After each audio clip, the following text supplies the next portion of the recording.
buriya mama pastor niyo yaba yakoze amakosa, niyo mama pastor yaba wamubonye akora ibyo akora cyangwa se undi ari n'undi wari wese, ntabwo bikwiriye gufata ikiganiro nka kiriya, by'umwihariko gusebya ndetse no n'igihugu. Ibintu ko ari bine, ibyo bintu iyo uvuze nabi igihugu kiragira kikwima ubundi. Iyo uvuze nabi igihugu cyangwa se igihugu cyawe cyangwa se ikindi nyine runaka, kikwima umugisha wacyo. Iyo uvuze nabi itorero rikwima nizo duhamagarirwamo. Ufite intege nkeya ntago iravuga ngo ntabwo Imana ihamagara abakomeye, ahubwo bo ihamagara cyangwa se ikomeza bamwe yahamagaye. Ni ukuvuga ngo ntabwo Imana ihamagara abakomeye, nta nubwo Imana ihamagara wa muntu udafite ingeso mbi. No, ntabwo ibyo Imana ikora. Urugero, Dawidi yari umusambanyi, Dawidi yari umwicanyi, Dawidi yari iki, ariko Imana yamuhamagaye nka Dawidi, izi ko ari Dawidi umeze utyo, yishe si byiza yuko niba nawe ufite gahunda yo kumuvugaho, basi wavuga usapotinga tayito cyangwa se usapotinga amavuta Imana yamusize, ariko ukareba inshuti ziwe niba utanamuzi, cyangwa se yenda ukabisenyera mu gihe yenda niba nta muntu ufite n'umwe wakugeza kuri we cyangwa se utagera kuri we, so ukamusengera Imana ikamuha umuntu mwiza ukwiriye. Ariko tubwiye kumukwiza urubwa, ni umukozi w'Imana, turamwubaha. Yakoze cyangwa se bo n'umugabo wiwe witabye Imana bakoze ibikorwa bikomeye cyane, bakuye abantu benshi ku mihanda, batumye abantu benshi bakira agakiza,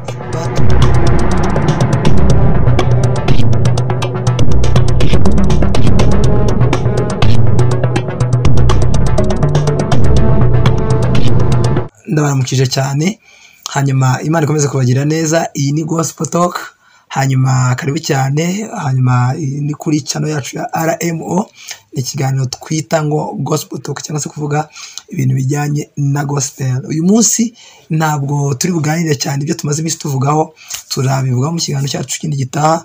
Uyu munsi tugiye kuganira cyane nyine ku bijyanye na gospel, cyane nyine ku nkuru irimo iragenda itrendinga, by'umwihariko turaza kwifashisha nyine ibyanditswe, kubera yuko ni inkuru igiye itrendinga cyane. Kubera iki iyo nkuru tugomba kuyivugaho? Nuko ari inkuru iri kuvugwa ku mukozi w'Imana, mama pastor Asia. Mama pastor Asia ni umudamu wa Pasteur Theogene, dore ko Imana imukomeza kumuha iruko ridashira. Ni umubyeyi dukunda, umubyeyi mama w'inzahuke. Rero Imana kugira neza mama, kandi turagukunda cyane, kandi tunabivuge kuri kamera ko tugukunda. Rero Imana kugira neza. Hanyuma rero igitumye rero dufata ino record cyangwa se no video kuri channel yacu muri Gospel Talk yacu, cyane tugiye kureba ese ibivugwa bimeze bite. Ni ibintu bivugwa cyane kuri mama pastor, dore ko bavuga ko cyangwa se nkuko byagiye bigaragara, bagiye cyane bamushinja urugero byo yakoze, cyangwa se kuba afite umugabo umuhehesi cyangwa se ibintu nk'ibyo ngibyo se twarabibonye uko byagiye bicicikana. Rero uyu munsi kubera iki tugomba kuvuga kuri iyo nkuru, ni ukugira ngo cyane tuvuge kuri ibyo bintu.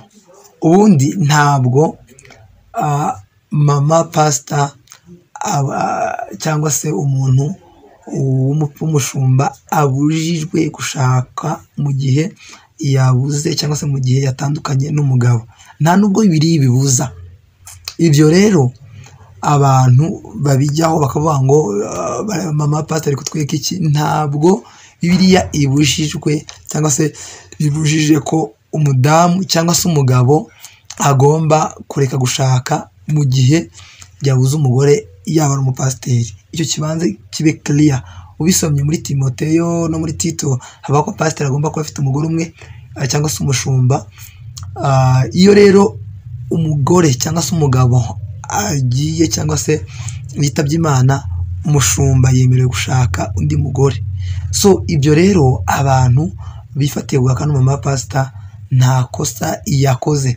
Mama Pastor birashoboka ko yenda kubera ko nyine mu social media zabayeho yenda akantu kose kabayeho ubuzima bwose none nk'umuntu uzwi bite bijya cyane cyane muri kuri online cyangwa se bijya kuri za social medias. Yego ni byiza social media ubundi ni nziza, ariko kandi ntabwo ari nziza ku ruhande rumwe. Iba nziza iyo uyikoresheje neza, ikaba kandi mbi iyo uyikoresheje nabi. So ni ukuvuga ngo social media ubundi nk'icyuma gityariye amugiyo, bivuze ngo nuyikoresha neza irakata ibyiri bukate, cyangwa se irazana correction, cyangwa se irakosora ibyiri bukosore. Hanyuma noneho nuyikoresha nabi iraza kuza noneho ikata nabi, cyangwa se ikata ibidakwiriye. So kubera iki ibyo bintu tugomba kubivugaho cyane, nuko ibirimo bigenda bivugwa kuri Mama Pastor, njyewe ahubwo sinafite ikibazo Mama Pastor, ahubwo iyo mfite ikibazo ni wowe urimo urabivuga, cyangwa se wowe agenda abikwirakwiza. Kuko ubundi ntabwo umushumba cyangwa se umuntu umupasiteri ubundi biri iravuga ngo tumugomba ibyubahiro bibiri, ibyubahiro inshuro ebyiri. So iravuga ngo we deserve to honor him double honor. Umushumba rero niyo yaba yarakoze amakosa, niyo waba wamusanze red handed ubona arimo arakora ibyo akora, ari umushumba cyangwa se ari umupasiteri, si ngombwa kumuvuga, si ngombwa kuko birivuga ko umushumba ashobora gutanga umuvumo agatanga n'umugisha. Hanyuma rero iyo umushumba urugero ndabaho urugero, hari umuvumo wari waravumwe Rubeni ni umwana n'imfura wa Yakobo muri bana ba Isiraheli. Hanyuma uwo muvumo orongera kandi umuvumo ugaruka no ku bandi bana Simiyoni, ngira ngo abangaba rero bari baravumwe. Hanyuma ariko kubera yuko Mose yaje hagaraye muri autorite y'ububyeyi, ariko umubyeyi w'umushumba cyangwa se umupasiteri, Mose yakuyeho uwo muvumo.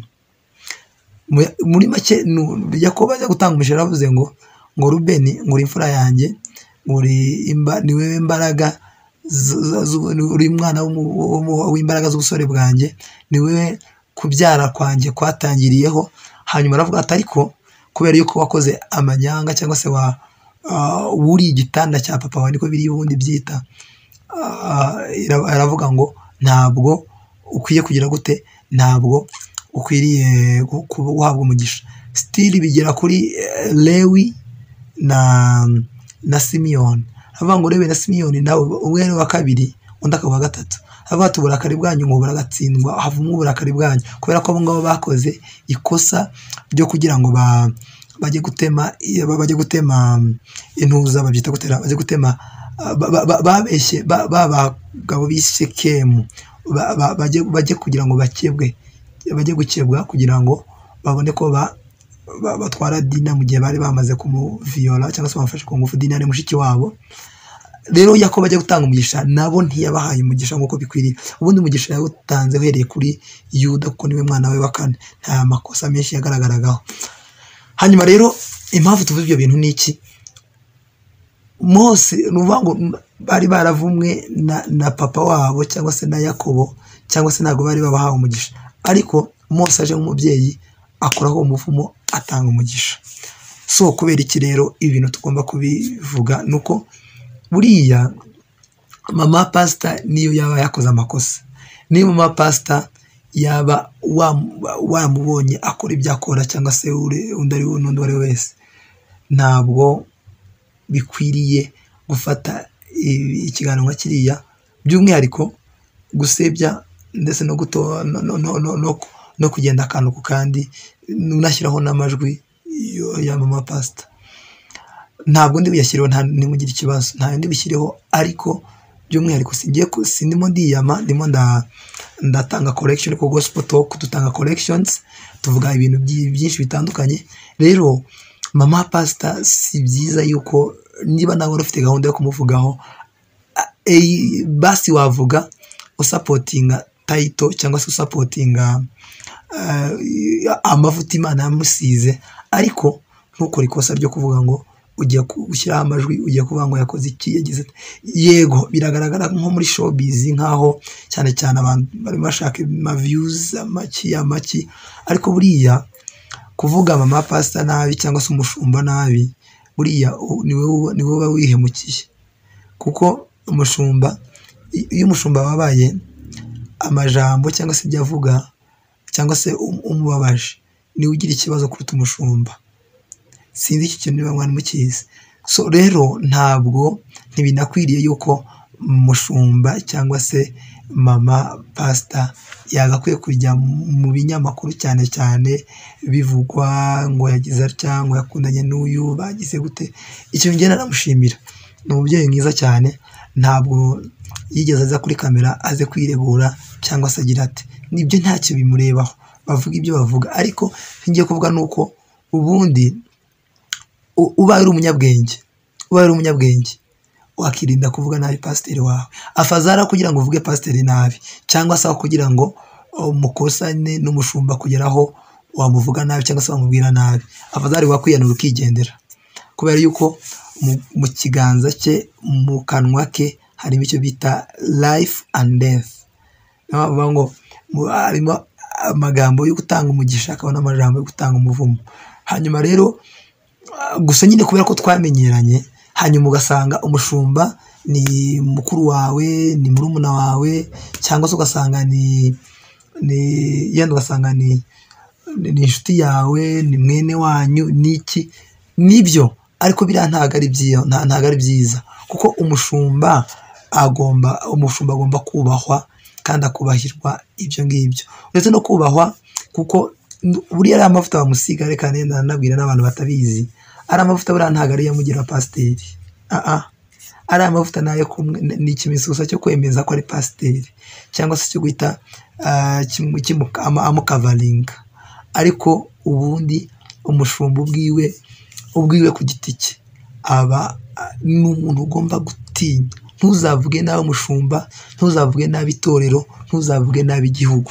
Nkubwire, ni ibintu bibiri ugomba kwirinda, bitatu sorry: umushumba, umubyeyi, hanyuma itorero n'igihugu.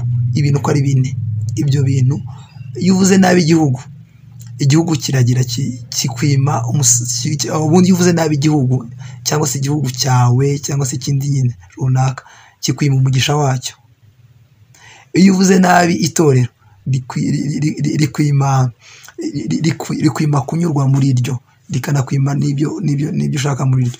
Iyo uvuze nabi umushumba, Imana wa mushumba akorera irakwevenga cyangwa se iramuhorera. Niyo mpamvu Bibiliya ivuga ngo Uwiteka yagendaga ahorera abanzi b'Abanyisiraheli aho byagendaga kose. Ubavuze nabi cyangwa se ugize nabi, akavuga ngo kuko bo bicecekeye, Uwiteka yahoraga, n'Imana ihora kandi igahora ihose. So ikindi rero, ntuzagerageze kuvuga nabi ibyo bintu. Igihugu ni umugisha Imana yaduhaye. Ushobora ugahinga neza, ugahinga abandi mugize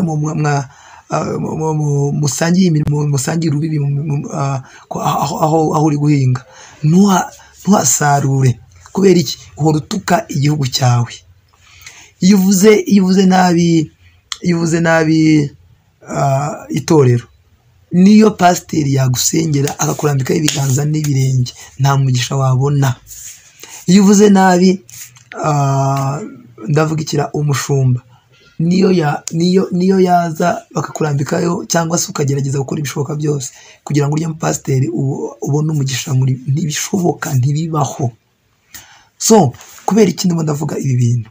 Ni uko tugomba kwirinda cyane cyane uburyo tutiritinga abakozi b'Imana, uburyo dutiyitinga ab'Imana yasize. Reka nkubwire, none se kubera iki Imana itasize abantu bose? Cyangwa se kubera iki benshi twese tutabaye abapasiteri? No, uvuga ngo bajya abantu biravuga ngo hari abivuga ngo mubamenye mu by'umubiri abarushwa cyangwa se abarazwi ijoro cyangwa se abanihira kugira ngo babarishe iby'ubugingo. kubera iki? Aba ngaba ni abantu bagomba kubaho. Niyo mpamvu rero kubona umuntu ahagurutse ngo pasiteri ngo ibiki reka nkubwire, buriya wavuga ibindi, wakora ibindi, wagira ute, gusa uretse ko nyine hariho n'abapasiteri benshi nyine usanga binjiye nyine cyangwa se bagiye mu matorero, usanga nyine bakora amanyanga. Ariko nubwo pasiteri yaba ari umunyamanyanga bingana bite, ntuzafate sayidi yo kugira ngo umusebye cyangwa se ugenda ukwirakwiza amanyanga yiwe. Ni ukuvuga ngo iyo ubikoze gutyo ibintu biza back kuri wewe. So niba rero ugiriwe amahirwe, ukagirirwa amahirwe, byite ko ari amahirwe, ukabona cyangwa se ukamenya intege nke z'umushumba, ndavuga ko ari amahirwe, ukamenya intege nke ziwe. Umaze kumenya intege nke ziwe, icyo wakora ni ukumuririra ku Mana, ukamusengera cyonyine, kubera ko pasiteri biravuga mu ntege nke zacu nizo duhamagarirwamo. Ufite intege nkeya ntago biravuga ngo ntabwo Imana ihamagara abakomeye, ahubwo bo ihamagara cyangwa se ikomeza bamwe yahamagaye. Ni ukuvuga ngo ntabwo Imana ihamagara abakomeye, nta nubwo Imana ihamagara wa muntu udafite ingeso mbi, no, ntabwo ibyo Imana ikora. Urugero, Dawidi yari umusambanyi, Dawidi yari umwicanyi, Dawidi yari iki, ariko Imana yamuhamagaye nka Dawidi, izi ko ari Dawidi umeze utyo. Yishe Uriya kugira ngo acyure umudamu wiwe. Dawidi nkubwire ngo iki se, agiye gusaza, wa muntu wari umusaza, wibuke ko wa muntu wari umusaza yagiye gusaza, aravuga ngo wa muntu wakundaga abadamu, wagira gute, wakoraga amanyanga n'amanyanga. Bibiliya avuga ngo bamushakiye umukobwa w'isugi kugira ngo basarebe ko yamushyushya amererwe neza, biranga. Bitewe n'iki? Byari bigeze ahandi birivuga ngo sinejejwe nabyo. So kubera iki nshaka kuvuga gutyo, na Dawidi nubwo byari bimeze bityo, nubwo yakoraga amanyanga yose, I have found a man out of my heart, cyangwa se nabonye umugabo ufite umutima nk'uwanjye cyangwa se nk'uwo nshaka. Uwo yavugaga n'ubundi ni Dawidi, kandi Dawidi ni wa wundi munyamanyanga, ni wa wundi w'umusambanyi, ni wa wundi ijipo ritacaga ku ruhande, ni wa wundi uwo batumvikanye yakoraga yagiraga ate. Ariko yaravuze ngo I have found a man after my heart. So rero bavandimwe, reka tureke kuvuga nabi, tureke gutangaza ibya pasita. Niba pasita yakoze cyangwa se nawe, dore ko nta mugabo afite, nta kibazo gihari, kurambagizwa azarambagizwa, mureke arambagizwe, mureke niba umenye n'amakuru yiwe wicecekere, aho kugira ngo ugire umuvumo wo kuvuga nabi pasiteri. Imana yamuhamagaye, Imana yamwizereye abantu ibihumbi n'ibihumbi munsi yiwe. Ni Imana ikomeye, ni Imana izi icyo ikora, ni Imana ku byo yakoze n'ubu ngubu tudafite kuyivuguruza cyangwa se idafite kwivuguruza.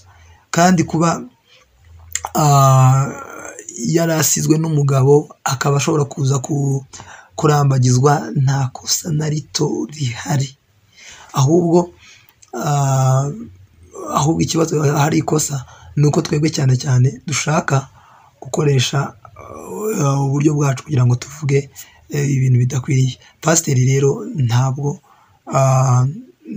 kuri njyewe ndabona nta kibazo na kimwe gihari. Ni nk'uko undi muntu wese yabura umugabo cyangwa se umugore akajya gushaka.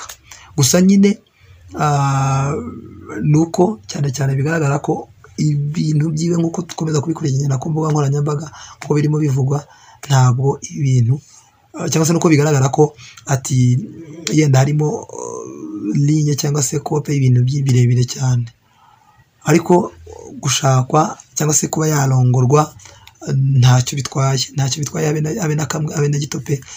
Ahubwo gusa nuko twebwe dushaka kubigira big deal. So gospel talk yacu uyu munsi tuje tugira inama nawe, niba urimo uragerageza kuvuga cyane cyane kuri pastor, cyane cyane utangaza amajwi. Hari nabo nabonye ngo pastor ngo ngo barimo ngo yarimo yoza ngo umugabo amaguru ngo agira ate. None se niba bakundana ikibazo gihari, ikibazo kirimo ni ikihe? Barakundana kandi yenda bafite gushakana savana amahoro, nta kibazo kirimo. Ahubwo ikibazo kiri ni uko ibi bintu cyane cyane twabishyira cyane cyane mu bintu byinshi bitandukanye. Ariko pasiteri yemerewe gushaka, yemerewe gukunda, yemerewe gukundwa. Yenda uramutse ubonye nko yakunze yenda nk'uko turimo tubivuga cyangwa se barimo bagenda babivuga ko uwo yakunze yenda atari sawa, cyangwa se uwo yakunze akaba yenda ari umunyamico mibi, wamugira inama ku ruhande, cyangwa cyo kimwe ukareba inshuti ziwe niba utanamuzi, cyangwa se yenda ukabisengera mu gihe yenda niba nta muntu ufite n'umwe wakugeza kuri we cyangwa se utagera kuri we, so ukamusengera Imana ikamuha umuntu mwiza ukwiriye. Ariko tubwiye kumukwiza urubwa, ni umukozi w'Imana, turamwubaha iyo akoze, cyangwa se bo n'umugabo wiwe witabye Imana bakoze ibikorwa bikomeye cyane, bakuye abantu benshi ku mihanda, batumye abantu benshi bakira agakiza, batumye ijambo ry'Imana rimenyekana, batumye cyane cyane nkubwire ngo iki se, kubera yuko bafite umutima w'igishumba, kubera ko bafite umutima wo gusavinga no gukorera Imana. So Pastor Asiya dukomeza no kumubwira Imana igukomeze, iguhe imbaraga, iguhe n'ibyo wifuza. Niba ari n'umugabo ndabizi Imana yo mu ijuru twizera tunasenga izabikora, ariko tureke cyane cyane kumukwiza no kumukwirakwiza mu bantu no tunavuge n'ibidakwiriye, ibyo ntabwo byari bikwiriye. So Imana ibagire neza, ndabakunda cyane. Uyu munsi cyane cyane twagiye kuvuga ku bijyanye na gospel, dore ko cyane cyane ari inkuru yavuzwe ku mushumba, kandi dore ko cyane yacu cyane cyane ari iyobokamana, kandi tuzajya dukomeza cyane tuganira ku birimo bibera hirya no hino hatandukanye, cyane cyane nyine twibanda ku itorero. So ikindi kandi birashoboka ko nawe tugiye kurangiza waba warashatse uvuga ndetse Bibiliya bivuga iki? Bibiliya ivuga ko umudamu cyangwa se umudamu iyo amaze, cyangwa se umugabo cyangwa se umugore iyo amaze gutakaza cyangwa se amaze kubura umugabo wiwe, birivuga ko ataragera munsi y'imyaka 60, cyangwa se akiri munsi y'imyaka 60 ataragera ku myaka 60, yemerewe gushaka, yemerewe gukunda no gukundwa. Ariko umuntu urengeje imyaka 60 ngo we niwe witwa umupfakazi. So ibyo rero ntibitume tugira uwo ducira urubanza. Ese ikibazo gihari ubu ngubu turamutse ducira urubanza nk'umuntu cyane cyane kubera ko yakunze cyangwa se yakunzwe, yenda akaba umugabo we cyangwa umugore we akaba yaragiye cyangwa se yaradusize, tukamucira urubanza ntashake, hanyuma agakomeza akora amanyanga cyangwa se asambana, nibyo byaba byiza? Ubusambanyi rero nibwo bubi. Afadhali yareba undi bakubakana bagashakana, kandi ikindi bamaze kubakana bubaka urugo ruzima, kandi Imana ikaruha umugisha. Kuko biravuga ngo nzabana n'uwanjye akaramata. Ikizadutandukanya bavuga ko ari urupfu, siko Bibiliya ivuga se, siko bajya bavuga no mu ndahiro. So nibyo rero, urupfu rero iyo rwamaze kuvaho ugasigara uri wenyine ugashaka undi, ni amahoro, kuko nta kiba kigufunze kuri rya sezerano. Kandi ikindi navuga nuko Bibiliya ntabwo ari tribal, ntabwo yanditswe mu mico runaka. So niba mu mico yanyu mwanga ibintu nk'ibyo ngibyo, ibyo ni iby'imico, ariko ukaba ukijijwe, gukizwa ntaho bihuriye n'imico. Yego umuntu akizwa mu mico yacu n'ibiki, ariko iyo umaze gukizwa imico uyisiga ku ruhande, hanyuma ugakurikira umuco umwe gusa, ariwo bita umuco wa gikristo ku isi yose. So Imana ibahe umugisha. Hanyuma rero bakunda cyane gospel talk uyu munsi, nibyo twaganiragaho. Hanyuma tuve mu magambo, tuve mu mateshwa yo kuvuga ngo pastor ngo yagize gutya, mama Asiya ngo no, ntabwo bikwiriye pe. Kandi ikindi numvishe ngo ni pase ngo yahawe niba ari inande pasita nde mutesi ibiki n'ibiki. Ibyo ngibyo ntibitume itorero cyangwa se abakijijwe cyangwa se abantu duhuje urugendo rujya mu ijuru bidukwaza bidukomeretsa. Ibyo ngibyo ahubwo byagakwiye kutwubaka, kubera yuko turimo turahashya imbaraga z'ubusambanyi, kubera ko nitutabikora gutyo nibadashaka umubiri nawo ukomeza ubamerera nabi. Umubiri ni umubiri se nukomeza guteza ibibazo uzagira ute? So ni byiza rero bashaka kugira ngo n'ibyo ngibyo bize kugenda bigabanuka, kandi ndabizi hamwe n'Imana bizagenda neza. Yesu aguhe umugisha, ndagukunda cyane. Hanyuma gospel talk uyu munsi twarimo tuganira cyane ku bijyanye n'ibi bya Pastor Asia cyangwa se mama Pastor Asia byakomeje kugenda bizunguruka. Ni madame wa nyakwigendera Theogene, ni umugabo wakoreye Imana cyane, ni umugabo kugeza no ku mwuka we wa nyuma yakoreye Imana.